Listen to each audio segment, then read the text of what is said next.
So within Bethesda's E3 conference, we saw a ton of details revealed about Fallout 4. Hello ladies and gentlemen, my name is Stalli111, and welcome back to Fallout 4 Game Talk. Today, I am discussing everything we know about Fallout 4 from Bethesda's E3 conference. So if you missed the conference, or you think you missed a few details, this is the video for you. Let's jump into this.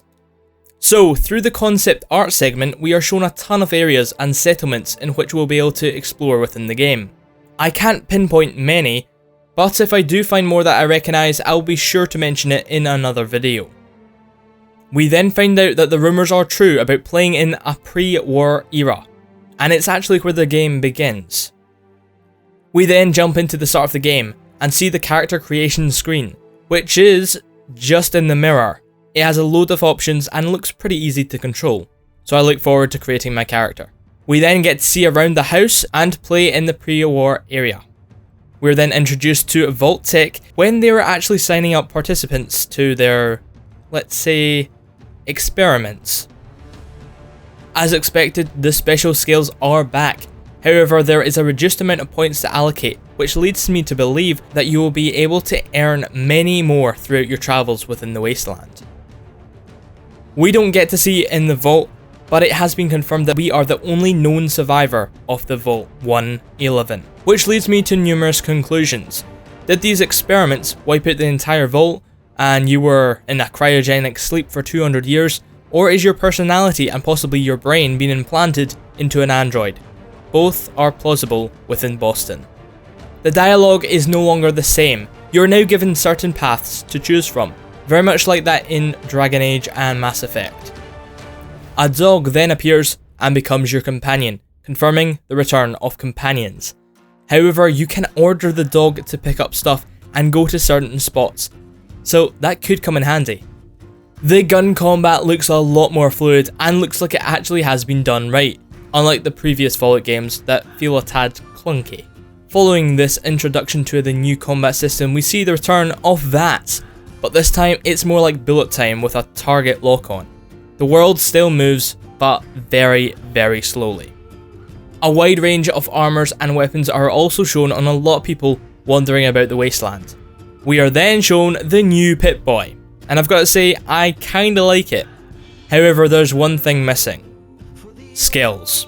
There is not a skills tab, suggesting that there will be no skills in the actual game, on their own at least.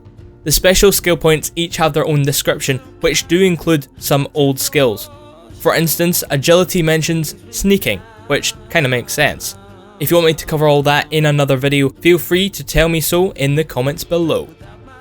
Music and game tapes are also going to be making an appearance, so you have mini games in your Pip-Boy for whenever you're bored in the middle of nowhere. The Pip-Boy is also part of the collector's edition that you can actually use within the game as a second screen experience. I really goddamn want it, but it's so expensive. Now prepare yourselves. If you haven't heard already, in Fallout 4, you can rebuild settlements, creating your own little society. This includes designing your own base, defences including turrets, also some great electrical options, and farmings to attract people to your settlement. To be honest, I quite like it. It could be fun building up a town from the ground up, whilst wandering the wastes at the same time. Something many people hated about the previous titles was useless items. Everything now has a purpose. You can use scraps that you pick up for crafting, like weapon attachments and whatnot. Then, there is the crafting and customization of the weapons.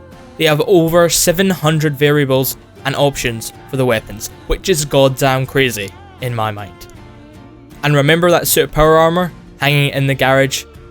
You can even modify that, upgrading it with different parts. It may sometimes look a bit weird, but if you like having assorted armor types, go for it. It could improve the performance. We do see some melee throughout, but something new was hitting the enemies with the butt of your gun. It could be very useful for when you're cornered and out of ammo, as a get out clause.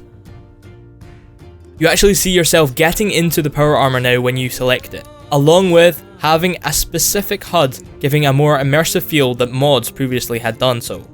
And there are cinematic deaths and kills, like in Skyrim. We are shown a death claw clawing your character whilst holding you in mid-air.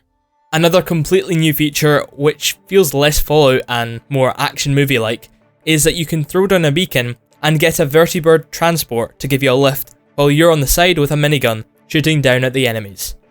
This could replace fast travel, but I really hope it's not. And to top it all off, you can enhance your armor with a jetpack or jump pack to jump across roofs. And that is pretty much it, everything you truly need to know about Fallout 4 after the Bethesda conference. There were a few more things shown off, but they weren't too interesting or game-changing from the previous titles. I hope you guys are as excited for Fallout 4 as I am, and if you are, make sure to stay with me on this channel for more Fallout 4 game talk. And I am very sorry about the video being a day late, I was very busy all of yesterday. As always, I hope you've enjoyed this video. My name is Stalli111. Make sure to drop a like, drop a comment, and subscribe if you've not done so already. I'll see you guys on the next video. Peace off.